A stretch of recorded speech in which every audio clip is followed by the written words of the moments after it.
Oga kana ji na? Yeah, I can hear you, Najinka. Kaifa? To kuma ni kuma ina jin ka amma ba na ganin ka. Hmm. Happened and then it went off by itself. I cannot just picture Okay. out what exactly is going on with Facebook this night. Anyways, here we are. So we're just gonna make it like a very short session, and then we'll Mm-hmm. plan ahead of time for. If Facebook will be having Okay. issue like this, then we might consider other more formal platform like Zoom, Microsoft Ko Teams, maybe Google next ma? Meet or whatnot. Assalamu alaikum warahmatullahi wabarakatuh. I'm so sorry for the uh sit- the whole situation. Facebook has been having problem this night. We have been experiencing different kind of issue with coming on live. So I will just get to point. I actually wanted to create this live with my PC so that I'll be able to share my screen. I have a couple of slide arranged for this little session, but I cannot do that on my phone. I'm not even sure if I have that option. Please, if you can hear me, please let me know that you can hear me. Just show me a thumbs up or something on the comment section so I will know that I'm talking to somebody, please. I will know that somebody. So basically, today's session is going to be about scholarship application essentials. Scholarship application essentials. We're just going to walk ourselves through. I'm going to walk you through those basic requirements for a scholarship. They are basic, but they are very, very vital. You have to take note of them. Just like I said in my last live session, I said some of we students or some of we will make it easy for those reviewers or those interviewers to deny our application, to reject our application. Like it's very easy for them to do so. Why? Because there are some foundational things, fundamental things that we should have known, we should have done it well, because we didn't do that, and then it's making it, it's giving them this impression about us that is not nice. So basically, when we talk about scholarship, we already know what it is. It's just some, you know, uh, educational aid, support, covering your whole tuition fee, maybe some. It depends on what kind of scholarship we have. Although this session is not about type of scholarship, but I just want to say that as a scholarship finder, if if you are looking for a scholarship, you're gonna look out for either it is partially funded, either it is fully funded, or either it is self-funding. Of course, self-funding, is self-funding by the look, but even if it's on scholarship, try to check if it's partially funded or fully funded, because even if it's partially funded, as a Nigerian person or as someone that is coming from Africa, I'm not sure it's going to be easy for you to fund it yourself. Of course, some can still do that, but I'm just saying that why going for a partially funded scholarship when you can actually secure a fully funded one. But before you can secure a fully funded scholarship, remember it is competitive. It is highly, highly competitive. So you're gonna make sure you meet some requirement, especially the basic one. If I am the reviewer, if I'm the interviewer, if I'm the the committee to review applications, I know what to look out for. You cannot present your CV to me like as if you are applying to a local workshop or some kiosk or some sales boy, and I will just deny you. I will just deny you. I don't want to know what else you are bringing to the table. I don't want to know what your CGPA look like. I don't want to know what your SOP sounds like. But first impression matters, guys. Take note. So when we talk about scholarship essentials, you know, scholarship, like I said, it's a very important something. It could change your life. So something that could change your life for better. I think it requires you to be serious with it. In terms of making sure that everything is intact. And then I've been sharing several, application tips on my page about maybe do's and don'ts of scholarship, about maybe some basic requirements, about some, ways to write or craft a very selling SOP, statement of purpose, and several other things. So this live session is just like trying to reiterate whatever I've been posting. So when we talk about scholarship, there are some requirements. Some are like compulsory, while some are optional, depending on the university, depending on the organization, depending on who is funding it. You know what I mean? So basically, I'm going to list out those requirements that are general, like they are fundamental, they are crucial. They are composite to whatever scholarship application. No matter who is funding your studies, even if it's locally or abroad, these are the requirements that must be met. I'm going to list them now, and then after that, we'll try to dive in to see how we can explain. I know we've already spent so much time trying to create this live, so I'm not going to take so much of your time. So first requirement of a scholarship is academic transcripts. Academic transcript. This is just like an official record of your grades. Official record of your grades. I know as a student of Nigerian institution, every semester or every session you have what they call sessional results. That is not a transcript. That is sessional results. So at the end of the whole study, maybe at the end of every session, it go on the university actually. Some university provide you even official transcript at the end of every session, but I mean mostly it's at the end of the whole study. I mean after you concluded your study, so you're gonna request for it formally, pay some amount of money, attend some, depend on the procedure, laid down by your university. So this transcript it's your official record of your grade. Now, not just the grade alone.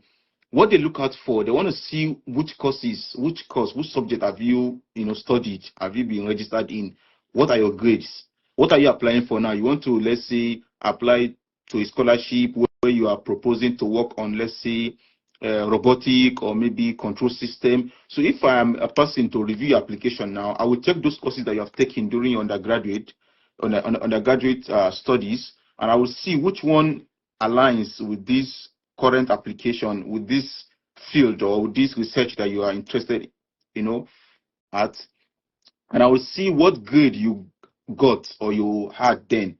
For instance, you want to apply to work on some control related subject now, and I see that okay, in your transcript you got A, you got good grade in control, in mathematics, in this, in that relates to your interest now, then we are good to go.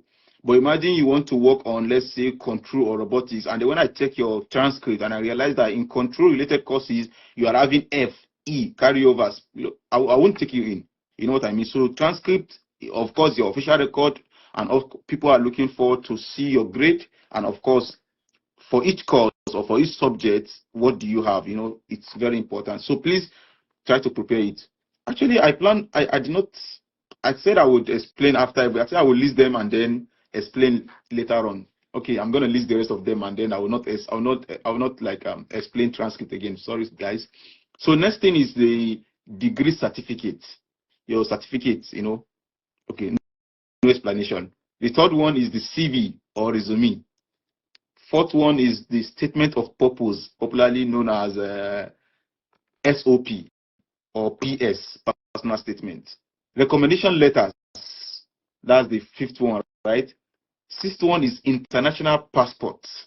Of course, you need okay, I promise not to explain yet. So these are I think 6 of them: academic transcript, degree certificate, CV, statement of purpose, recommendation letters, and international passport. These 6 documents, I'm not sure you can escape them. They are very simple to obtain, but I mean, some still, I don't know. So these 6 documents are very important to any scholarship. Then I have other 2, which are somewhat optional, especially one of them. The first one is English proficiency, IELTS. I know the most common one is the IELTS and the TOEFL, of course. So is optional, depend on the scholarship. Then the last one is GRE. I think graduate record examination, if I'm not mistaken, or GMAT. They also have another one called GMAT. You know what I mean?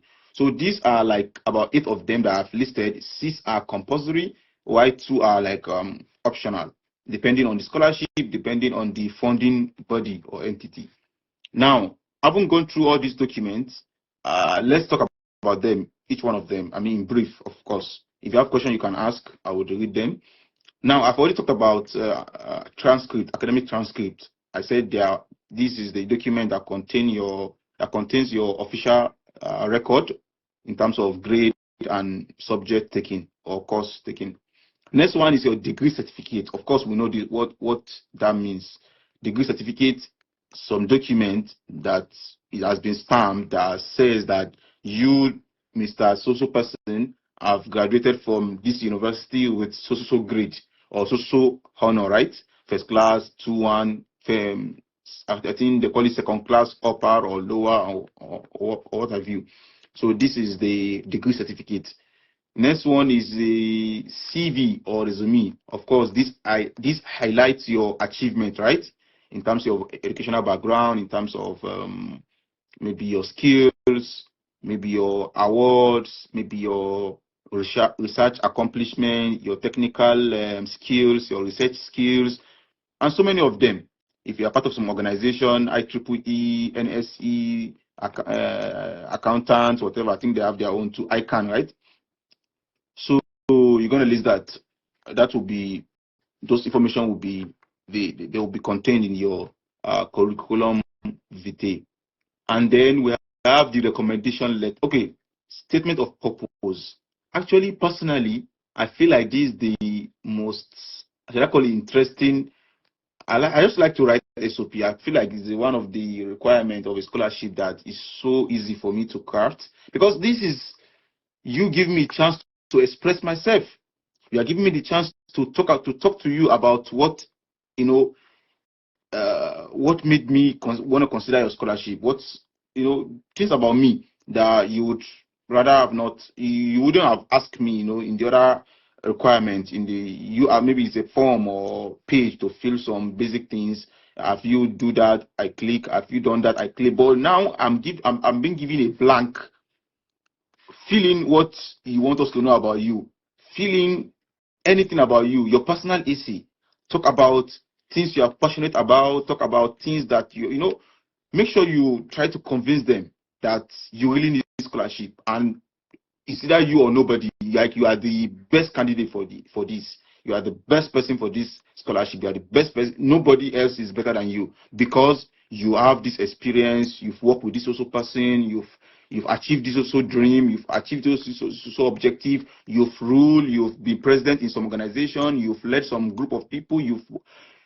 This is a document for you to just keep talking, keep selling yourself, keep hyping yourself. In short, don't lie, but keep telling them things that they wouldn't ask you easily. Like, they wouldn't have asked you if you are a president of some association, but now they give you a blank to fill up the blank with things you want them to know about you. Why you want them to consider you? Why is the scholarship for you and no any other person? You know what I mean? And then the next one is the recommendation letters written by some professor or employers. So you're gonna need to create a good relationship with your professors during your bachelor studies, or maybe if it's a PhD you have your masters. You need to create a good relationship with them, so that when you ask them to recommend you, when you want them to recommend you, they will do it happily, joyfully, with much zeal, but if you do not create like good relationship with them, they will not be like, they just keep telling you, come back, I'm not ready, I'm busy, what's not, that kind of thing. So you want to create good relationship with your professor, with your teachers, your scholars, those that you might need them in the future to recommend you for anything. So you need to create a good relationship with them. Of course, the next one is international passport. I mean, you want to study abroad. So do you want to go study with your national ID card or your BVN? You need international passport. You don't need anyone to tell you that. So because this is required for your visa, for your travel, you need international passport. So these are very mandatory requirement. Is compulsory. You need that. Then I mentioned to you about English examination, either TOEFL or IELTS.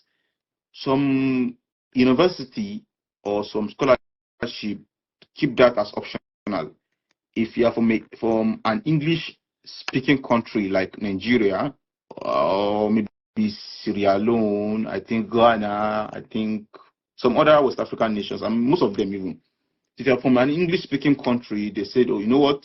We have worked with so many people from Nigeria, so we don't have issue with Nigerian students, communication skills. You guys you are so good at it. So you don't have to provide. In fact, they already listed these countries on their page that, okay, if you are from this set of countries, do not provide them. It's optional for you. In fact, we don't even need them from you. So before you go and pay for some TOEFL, you can do that so that you have edge, you can apply to any scholarship, even if they want, even if they do not want it. But I mean, like, if you are interested in particular scholarship, try to go through their page to see if the English requirement has been waived for some set of country, and if your country or your nation is part of those country. But mostly English speaking country scholarship, they waive English examination requirement for them. Another thing again is that some would say that if your previous education, the mode of taught is with English language, if you have been taught with English, so they believe you are good to go, So they will ask you what's the means of, instruction in your previous study, in your previous institution. So if it's English, you are good to go. Some will say, okay, if it's English, provide us with a document, official document that says that, okay, this also person from this also university, we are here to, attestate or, confirm or affirm to you that our language, our means of communication or teaching is in English. So this person have no issue with English and whatever. I believe you understand what I mean. Next requirement is the GRE. Mostly this optional. Most scholarship have waived this. Okay, some would say it depends on the department. Maybe Department of Chemistry waive it, Department of Mathematics waive it, maybe Department of Business say no, you need to provide it. Maybe MBA say no, you need to provide it. Maybe engineering, even in the engineering, maybe mechanical say no, you have to provide it. Electrical say no, you don't have to provide it. So it depends on the department as well. So you might want to go through the whole thing and check what is. In fact, what I do for whatever scholarship I want to check, whatever scholarship page I want to check, first of all, before I even start applying to anything, before I start preparing my document, I'll first of all go through their page to see the requirement, to see their requirements, what is needed from me. So, and then I will write it down. I will jot them down. Okay, they need this, I have it. They need that, I don't have it. They need this, I have it. Okay, I don't have this. At the end of the day, I don't have this, I don't have that, I don't have this. I will compile them together, and then I will work towards getting them ready. Now, I think that's all. The rest of the talk will just be about, telling you things that might interest you and might not.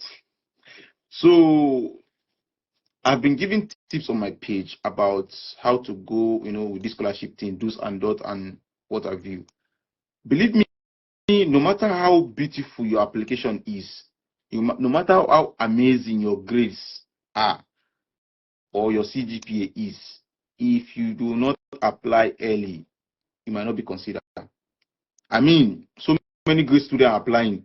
So what makes you think you apply 2 days to the end of a day to the end of, or 2 days to the end of the application deadline, and then you want to be you might be considered, but I mean, why put yourself in that situation? So no matter how beautiful your CGPA is, that's why I'm always, saying this, reiterating it to you guys that CGPA is not, you don't think you have a beautiful CGPA, so that's all. No. There are so many other things that you need to consider. So please try to apply early. Some scholarship, it's on first come, first serve base. So because when you send in your application, what the university does, they would check the graduate studies, I guess, they would check some requirement. If you have, meet the requirement, you satisfy them, then they will send your application to the department. Then the department would maybe distribute these applications, set of them, to different professors. Now, this professor has already got his student. He has already marked the ones that he would would like to work with them. That's all.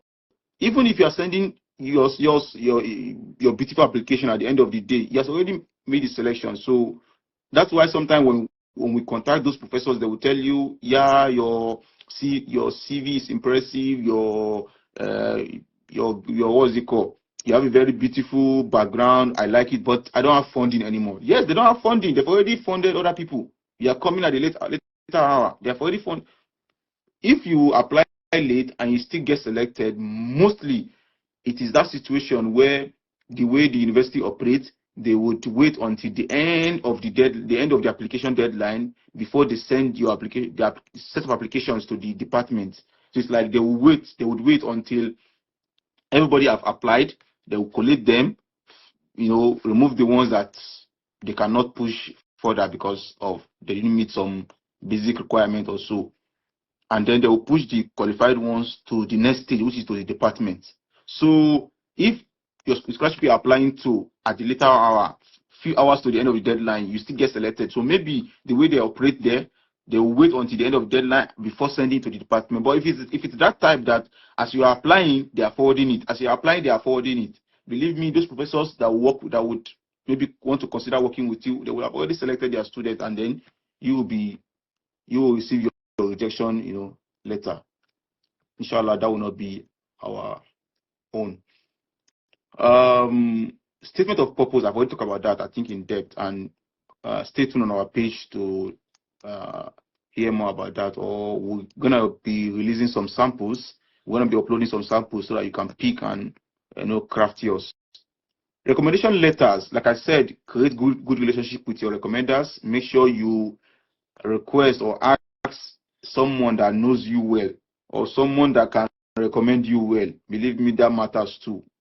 I'm not going to mention things, I'm not going to say things a lot, but I mean, you don't want to ask someone that barely know you or is not even interested in you in the first place to recommend you. I don't know what you are expecting. I'm not going to say much. So please, and again, try to ask them early. Don't ask them 2 days to the end of the application deadline. I mean, they have so many things doing. They have so much on their plate. So you want to just ask them to, please, sir, recommend me. Tomorrow is there. What do you mean? Even if they are available, they will not do that. Please give them time. Immediately you are starting your application, you already know you need someone to recommend you. Tell them immediately. Gone are those days where they would ask you to upload the recommendations on the portal. They will just give you, to upload. Now they will ask you for their email and so maybe their title and whatever, and then you upload, you write their email, and then they will send them automatically. They would send them an automated email to provide the recommendation. So why waiting until towards the end? Why waiting?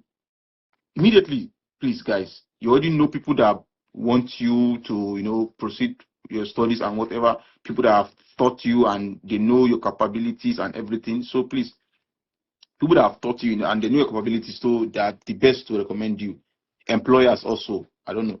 The international passport, you know that it takes so much time to process that. A month, 2 months. So if you don't have that, you want to start, So please take note of that.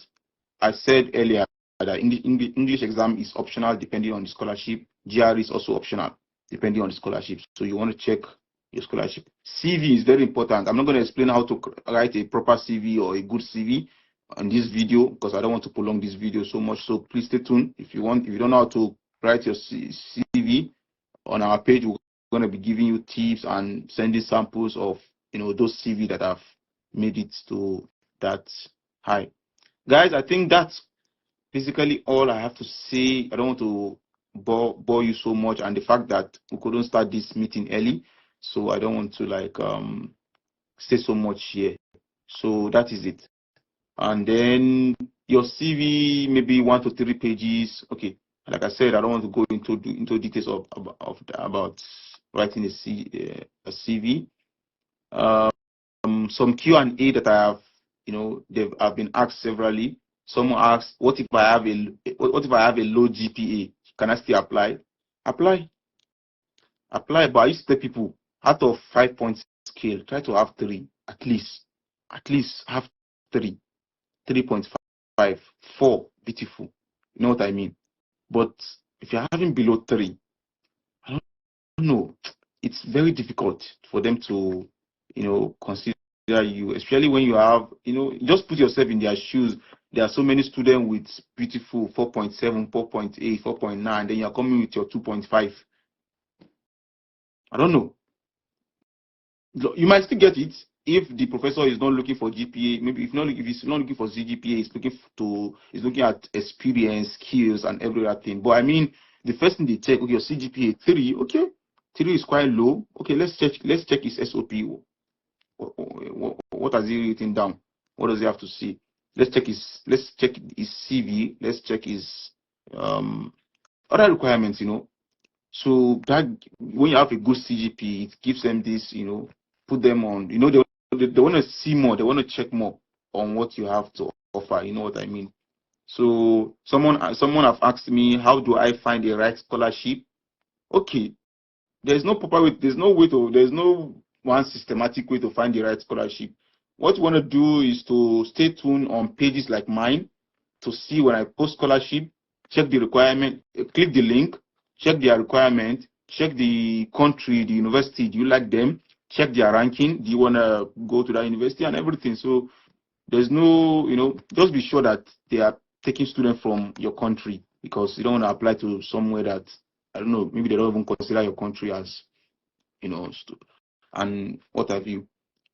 Please, guys, I think that's all I have for you guys. I'll be waiting to hear from you on the comment section. And if you are not here with us online and you watch this video later on, please try to write it out in the comment section. I'm going to answer them. We're going to answer them. Me and my colleague, we're going to answer them at a later hour, inshallah. And then please stay tuned on our page. I'll be dropping the page link. Of course, this particular page, you can follow our page here too, but I will drop you the main scholarship page so that you will get quicker updates from there. That's all I have for you guys. Please, I'll be waiting to hear from you. Drop your questions. What are your concerns? Abdurrahman asks, does the fully funded scholarship cover all expenses? Yes, of course. It covers all expenses and more. What are the expenses? Tuition fee, right? What again? Accommodation. What again? Some even provide you with air tickets, like annual air ticket to go home and come back and to travel, Why some don't, of course, but you have stipend as well, like a salary you collect every month, and then you leave to live your life over there. What again? Anything. It covers everything. I'm not sure there's something that when we say fully funded, as the name implies, fully funded, so everything is fully funded, and of course you're gonna have extra even. So yeah. But of course, some scholarships are more generous than the other. Some are more generous. So some might be providing you, let's say in US now, maybe 3,000, 2,500, 3,500, whatever, while some are giving 1,500. So it depends on the scholarship, of course. So, yeah, fully funded scholarship covers all. Common scholarship mistake, I've written some down here, and I've actually mentioned them, but let me reiterate them, especially for those that are just joining us. Common scholarship mistakes to avoid. Please, guys, don't make this kind of errors. Last minute application. Don't entertain that. Do not submit last minute application. Start early and give yourself room to breathe. Give yourself room to work, at a very, nice pace, a very slow pace. Don't put yourself in that situation that you'll be running skelter. Copying SOPs from the internet, it's not nice. You have been asked, you've been tasked to write about yourself, to write about things that you're passionate about, and you're copying what someone else is passionate about from the internet and claiming it's you. How is that done? Some students, at least, they will copy it, refine it, make sure it's personal to them. They are copying that just to like pick some ideas or some flows or some maybe grammar or some vocabulary, or to see how the past students structure theirs. That makes sense. But I mean, copying directly and claiming, just changing the name, and I don't know, that doesn't make sense. Please make it personal. Make your SOP personal. Don't copy SOP from the internet, guys. Don't copy, please. I beg you. In fact, that you copy, just ask me. I'm gonna guide you on how to write one about yourself. Submit incomplete application. If you submit an incomplete application, you have just make it easy for them to reject you. They are gonna reject you. I mean, it's not just about scholarship. Even when applying for a job opportunity, and then they ask for this requirement, that, and you only submit 2 or 3 out of 5, or 3 out of 5, or 4 out of 5 even. I mean, just make it easy for them to just reject you. After all, they have so many CVs to review, or so many applications to review. So you have just make yours easier for them to just like trash it, Do not submit application without proofreading. Typos can cost you. Sometimes, I think I posted something the other day about it was actually a statement from a scholar that he was this close, with making mistake of submitting this SOP that is meant for another scholarship to another scholarship or to another application. It's like he's submitting so many applications at once. So this particular SOP carries this also university or this also professor, but he had forgotten about that. It's like he has uploaded it to another scholarship. Then he now, because of the proofreading and because he gave himself so much, he started early, so he gave himself so much room to review what he has, submitted or uploaded. That's when he figured out that he has actually uploaded the wrong SOP. So please proofread, and the SOP that he has, uploaded, it carries information that are not meant to be there. So please proofread your work. Proofread that. It doesn't relate to, even if you are submitting, even if you have the right information to that particular scholarship, but you want to proofread again, because you know very well that if you even read what you are, if you are written down some couple of lines, some essay, and then you read again by yourself, you still figure out something, you still note something that you would have done better, or figure out some errors there, here and there. So you want to give yourself room to like you want to proofread your work, proofread your written articles or essays to make sure they are in their best order and they are free from any form of typo and everything. So that is it. That's all, guys. All right, guys. If that's all, I think you should stay tuned to our next session. We're gonna call it a day here. Please, thank you for joining. I so much appreciate you. Oh, someone asked a question just right now. But if you have already uploaded the wrong SOP issue, she asked if you have already uploaded the wrong SOP, what will you do? If you still have time, that's why we asked you to, we request that we ask you to start your application early, and you might have finished the whole thing, uploaded the SOP, but at least you haven't clicked the submit button. You have not clicked it. So if you have not clicked it, you will upload the good one. You will upload the right one. You know what I mean? You will try to change the right SOP with the wrong one.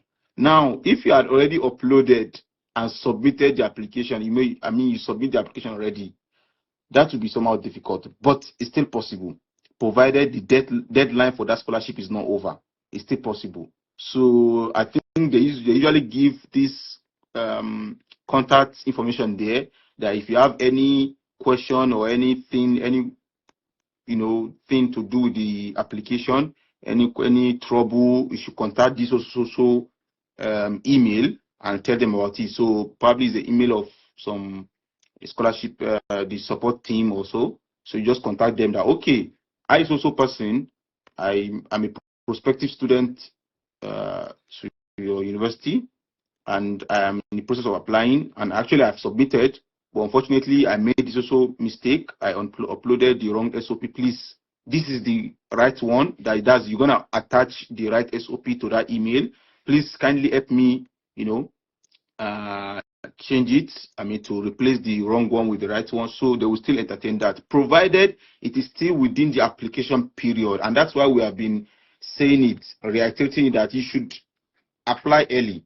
Now you can make mistake and still correct it. But if the application deadline, deadline period has ended, I don't know what can be done. There's no way out. So I hope I'll answer your question. So you can still correct it. If you have not submitted the application, you can just remove the wrong one and replace with the right one. And if you have submitted, you just contact their team to upload the right one. Thank you very much. I appreciate you as well. All right, guys, this brings us to the end of the live session. I hope you're gonna watch it after the session. You know, whatever you come across and you are not comfortable with or you have question about, just drop it on the comment section. We're gonna answer you. I so much appreciate you for being here, for honoring the invitation. Thank you very much. Stay safe and remain blessed. Jazakumullahu khairan.